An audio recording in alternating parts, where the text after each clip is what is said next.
Hello guys welcome to my YouTube channel. र अहिले चाहिँ बिहानको 7 बजे मैले चाहिँ भिडियो लिइरहेको छु र विद्यार्थीहरू हेर्न सक्नुहुन्छ स्कुल गइरहेछन् हैन। अगाडि चाहिँ स्कुल थियो अनि विद्यार्थीहरू गइरहेछन् अनि त्यहाँनिर हेर्न सक्नुहुन्छ एउटा सानो चटपटे पसल भन्छ हैन। त्यहाँ चाहिँ मेरो बुढो चाहिँ समोसा खाने भनेर समोसा लिन जानु भएको थियो र आज भने चाहिँ बाबुको कपाल काट्ने भनेर हामीले सोचिरहेको थियौँ कि अनि कपाल काट्ने भनेर सोचिरहेको थियौँ अनि जाने भनेर त्यहाँ चाहिँ एउटा सानो बजार छ अनि त्यहीँ जाने भनेर हामीले सोचिरहेको थियौँ र हामी गयौँ हैन। यो चाहिँ सुनकोशी के अरे तामाकोशी यो खोला हो हैन। बर्खामा चाहिँ एकदमै ठुलो आउँछ के हेर्नु न सबै आधी लगी पनि सकेको छ र बिचरा बच्चाहरू चाहिँ त्यहाँ पढ्न गइरहेछन् कि यति ठुलो हुन्छ नि यो पुरै लगेको छ क्या आधी मात्रै बाँकी छ अनि खोलाको छेउबाट जानुपर्छ। अनि यो स्कुल हो क्या किर्नेको खिम्ती रामेछापको चाहिँ यो स्कुल रहेको छ। बच्चाहरू चाहिँ स्कुल गइरहेछन् पढ्न भनेर अनि हामी चाहिँ बाबुको कपाल काट्ने भनेर गइरहेको थियौँ क्या। किर्ने भन्ने ठाउँ चाहिँ एउटा सानो हाट बजार लाग्छ अनि त्यहीँ गइरहेको थियौँ हैन। अनि हेर्न सक्नुहुन्छ पुल कस्तो राम्रो छ हैन। यदि तपाईहरुलाई यस्तै पहाडी लाइफ स्टाइल र खिम्ती हेर्न मन छ भने चाहिँ तपाईहरुले चाहिँ खिम्ती रामेछाप हेर्न मन छ भने चाहिँ लाइक सब्स्क्राइब पनि गर्न सक्नुहुन्छ मेरो भिडियोलाई हैन। लाइक गरिदिनु होला सब्स्क्राइब गरिदिनु होला अनि त्यही भएर तपाईहरुलाई फेरि राम्रो राम्रो भिडियो हामी ल्याउँछौँ।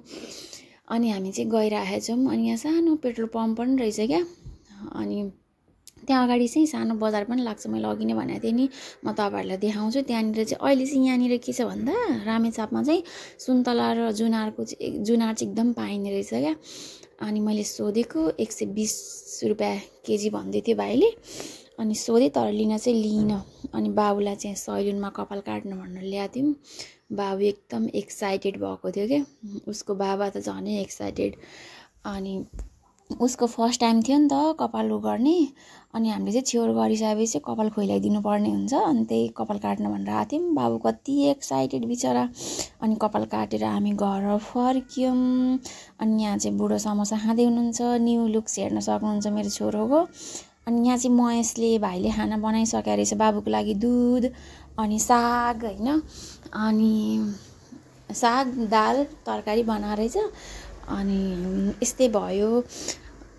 तपाईहरुलाई चाहिँ पहाडी लाइफ स्टाइल हेर्न मन छ भने लाइक गर्न सक्नुहुन्छ सब्स्क्राइब गर्न सक्नुहुन्छ। अनि फेरि अनि मलाई चाहिँ एकदमै भिडियोहरू बनाउन मन लाग्छ नि त तपाईहरुले लाइक सब्स्क्राइब गर्नुभयो भने अनि यस्तै भिडियोहरू ल्याउँछौँ हेर्न सक्नुहुन्छ। विद्यार्थीहरू स्कुल गइरहेको छु त्यो सेतो देखिरहनु भएको नि हो त्यही हो क्या स्कुल र मौसम पनि कति राम्रो साह्रै राम्रो रहेछ। यो रामेछाप खिम्ती भन्ने ठाउँ चाहिँ एकदमै राम्रो हैन। यो चाहिँ बेसी हो खासमा यहाँ चाहिँ फेरि गर्मीमा एकदम गर्मी हुने चिसोमा चाहिँ एकदम चिसो हुने ठाउँ हो।